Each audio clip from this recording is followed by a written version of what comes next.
The letter my father wrote in 1985 was never meant to be opened. I found it 3 days after we buried him. My father, Robert Mercer, was the sheriff here for almost 30 years. People trusted him. Judges respected him. When something went wrong in this county, he was the man everyone called. I trusted him too. That is why the envelope in my hands felt so strange.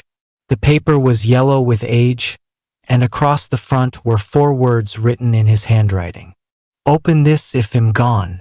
I stood in my kitchen staring at it for a long time before breaking the seal. An innocent man went to prison in 1985.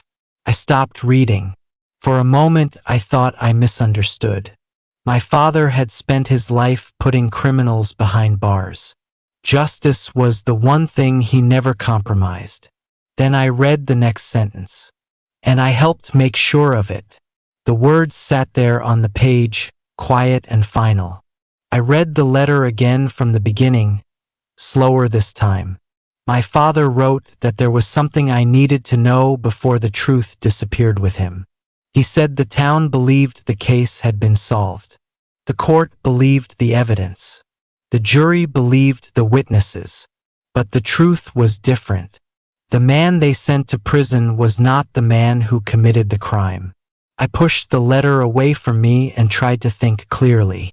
Maybe he was talking about a case from before I joined the department. Then I saw the next line. You remember the Avery case. Everyone in this county remembers the Avery case. Thomas Avery was a factory worker accused of murdering a local business owner. It was one of the biggest trials our town had ever seen. The evidence looked solid.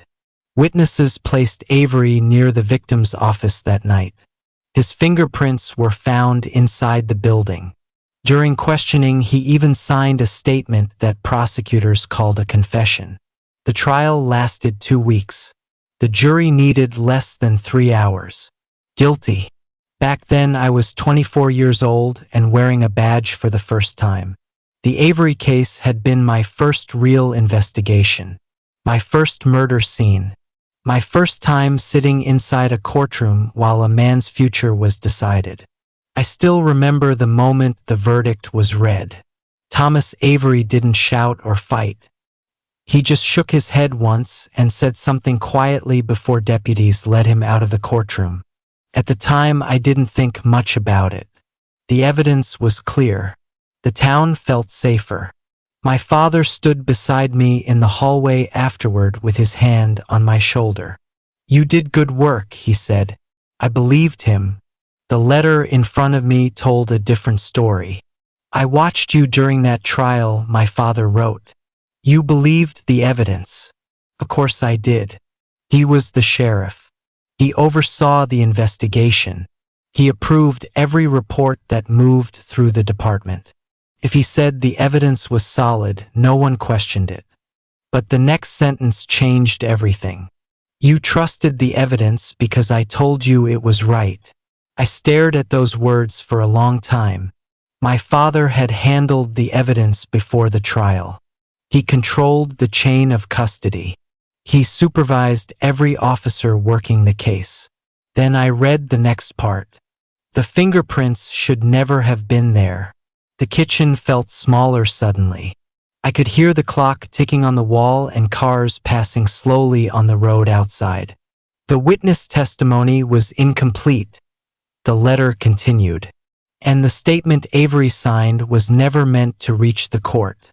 If that was true, then the entire case had been wrong from the beginning. Wrong fingerprints, wrong testimony, wrong confession, which meant the man we sent to prison had been innocent. I read the final paragraph carefully. I did what I believed was necessary to protect this town. Those were the same words my father used whenever he talked about difficult decisions. Protect the town. Protect the people. But the last line was worse. By the time you read this, Thomas Avery will already be dead. I lowered the letter and looked around the quiet kitchen. A man had spent decades in prison for a crime he did not commit. And the person who knew the truth was the most respected sheriff this county ever had. My father. I picked the letter up again and read the final sentence. The truth is buried deeper than you think.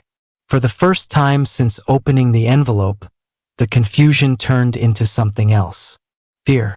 Because if my father had framed an innocent man, then someone else committed that murder. And whoever it was had been living free in this town since 1985. I folded the letter slowly and placed it back inside the envelope. Then I reached for my keys, because if my father left a confession behind, he must have left something else too.